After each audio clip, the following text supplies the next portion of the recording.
vivemos na época dos discípulos e nem quando surgiu a renovação carismática lá em Duquesne, nos Estados Unidos. Mas somos filhos da promessa.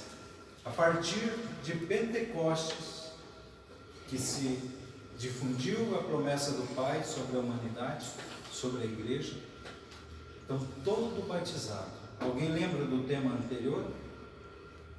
Quem lembra? Quem estava aqui a semana passada? O Espírito Santo é uma promessa do Pai, né? Lá no Antigo Testamento. Então Deus já prometia lá no Antigo Testamento que derramaria o seu Espírito sobre todo ser vivo.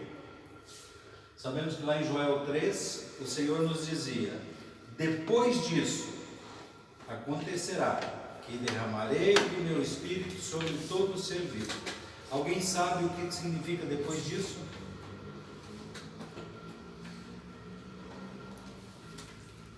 Alguém arrisca? Depois da morte de Jesus, ressurreição. Depois de Pentecostes. Depois de Pentecostes. O profeta já dizia, depois disso. Ele dizia isso e não dizia Pentecostes. Portanto, depois disso, acontecerá que derramarei do meu Espírito sobre todo ser vivo. Essa é a promessa do Pai. E hoje, Deus vem nos falar da promessa sendo cumprida em nós. Por quê? Porque nós somos depois de Pentecostes. Nós somos os seres vivos depois de Pentecostes. Há mais de 2000 anos, o Espírito dirige a sua igreja, dirige a igreja de Cristo, dirige a nossa igreja católica, apostólica, romana. Há mais de 2000 anos acontece isso. Portanto, até Pentecostes, ninguém possuía o Espírito Santo, a não ser os profetas. Aquele que profetizou sobre o Espírito Santo já era dirigido e conduzido pelo Espírito Santo. Ouvia a voz de Deus e proclamava aquilo que Deus queria para a humanidade. Proclamava o futuro da humanidade. E nós sabemos que depois de Pentecostes aconteceu a igreja, a fecundação da igreja. E a igreja cresceu de tal forma que nós somos mais de 1 bilhão de batizados no mundo. Mas não chegamos a 7% de cristãos que exercitam a fé, que frequentam o templo todos os domingos e que vivem verdadeiramente mergulhados na fé, a qual foi batizado. Então nós temos aí menos de 10% de 1 bilhão em exercício da fé. E o Espírito Santo que nos foi derramado e será derramado hoje sobre cada um de nós, deve nos conduzir no caminho da santidade. Jesus me questionava quando eu preparava esse tema, já é, se não me engano, a 3ª ou 4ª pregação sobre esse tema. Ele me perguntava, como eu tenho compreendido a promessa que Deus fez de derramar o Espírito Santo sobre a humanidade? Como eu tenho compreendido essa promessa? Essa promessa já se cumpriu em mim? Essa pergunta é para ti. É Jesus que faz essa pergunta a você. Já se cumpriu em ti a promessa?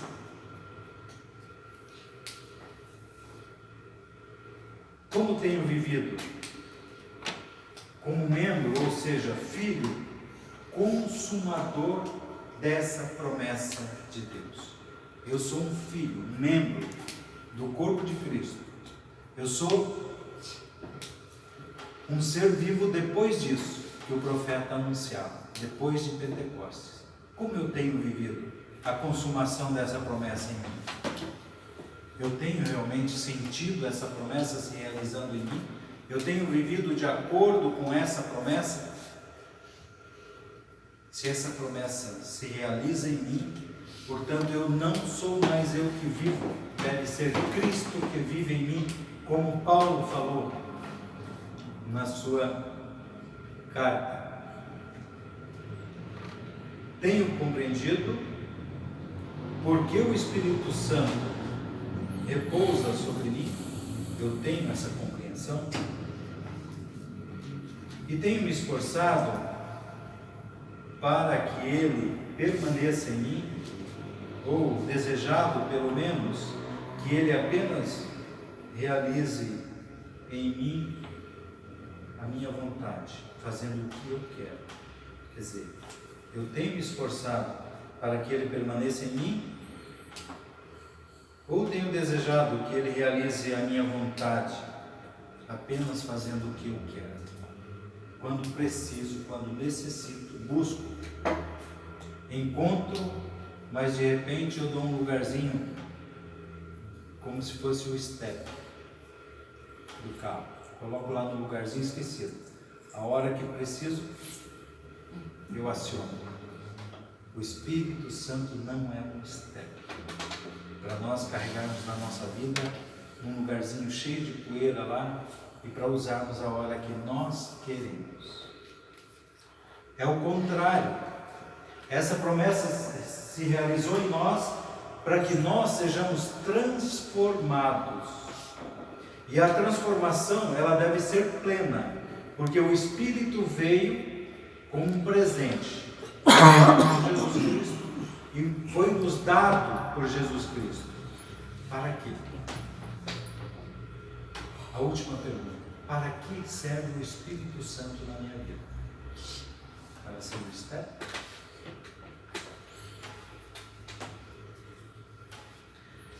Uma compreensão que Jesus nos dá hoje pela palavra é que a nossa razão é igual à nossa alma. A nossa alma é igual à nossa razão. Alguém já sabia disso? A nossa razão é igual à nossa alma. O que deve acontecer com essa promessa sendo realizada na minha vida? Eu devo me abrir de tal forma ao Espírito Santo para que Ele possua a minha razão, dirija a minha razão, santifique a minha razão para que eu plenamente seja santificado. É para isso que o Espírito Santo serve. É para isso que Ele nos foi dado, para nos santificar, para que nós possamos permanecer ao corpo de Cristo santificados, santos, porque Cristo é santo, e todo aquele que permanece no seu corpo é santo, se torna santo. Amém? Amém. Vidas dirigidas pelo Espírito não tem outro caminho senão da santificação. É o que nós devemos almejar. Amém? Amém. Então, a palavra de hoje está lá em Atos dos Apóstolos, capítulo 2, versículo de 1 a 13. Tenho certeza, todos que são carismáticos, todos já beberam dessa água. Quem já foi batizado no Espírito Santo?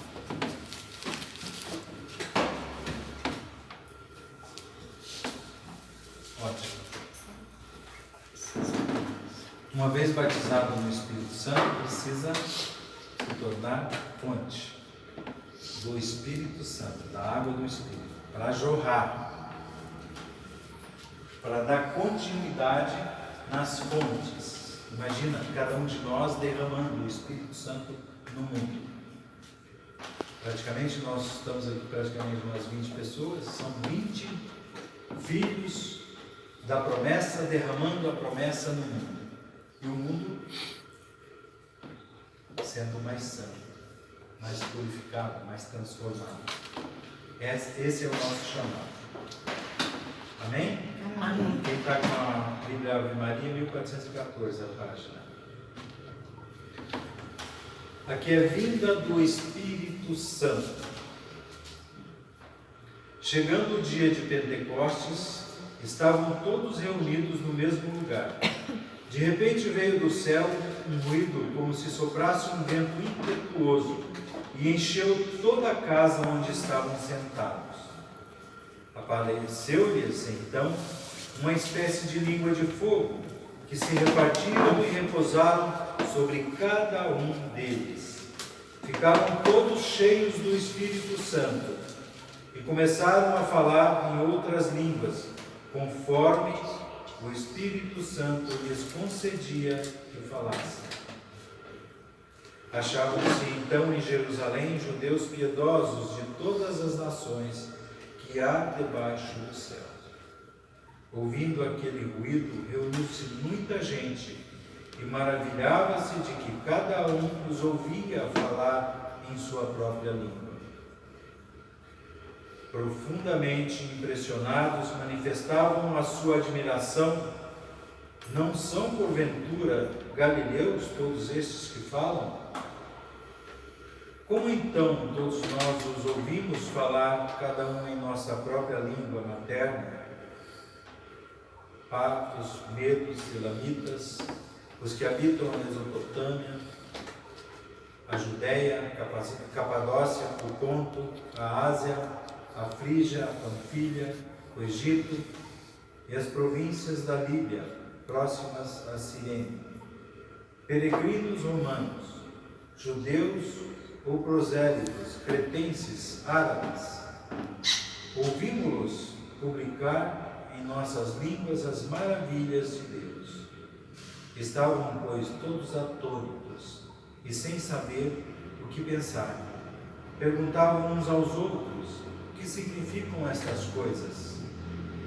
Outros, porém, escarnecendo, diziam: estão todos embriagados de vinho doce. Palavra do Senhor. Graças a Deus. Amados, será que nós já não ouvimos alguém se escarnecer da nossa fé? O Papa Francisco recentemente falou que nós, cristãos católicos, devemos estar preparados, não para o martírio de sangue, mas para o martírio do escárnio. O martírio de sermos taxados como ultrapassados, como... Falta até palavras para dizer. Esse é o martírio do escárnio da nossa fé. Nós temos que estar preparados. Vamos ser taxados como escandalosos sempre.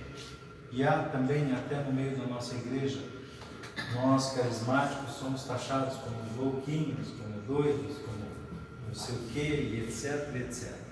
Por quê? Porque a força do Espírito Santo demonstra aquilo que o mundo não quer ver. Aquilo que cega o mundo, o Espírito revela àqueles que querem fazer a vontade de Deus. Só pode ver a graça de Deus e perceber os milagres e os prodígios de Deus aquele que for conduzido pelo Espírito Santo. Nós não temos entendimento humano. A nossa capacidade intelectual é incapaz de imaginar ou de ver qualquer graça vinda de Deus. O humano é incapaz de ver Deus na nossa humanidade, no nosso intelecto, na nossa razão.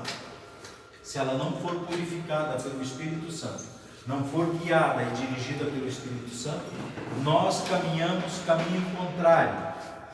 Jesus é o caminho, nós caminhamos ao contrário.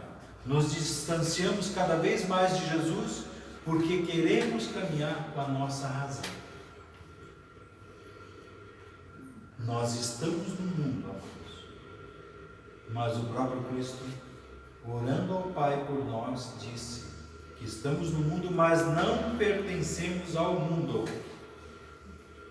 Mesmo fazendo parte desse mundo, nós não pertencemos ao mundo, porque depois de Pentecoste, todo ser vivo que foi batizado recebeu o Espírito Santo.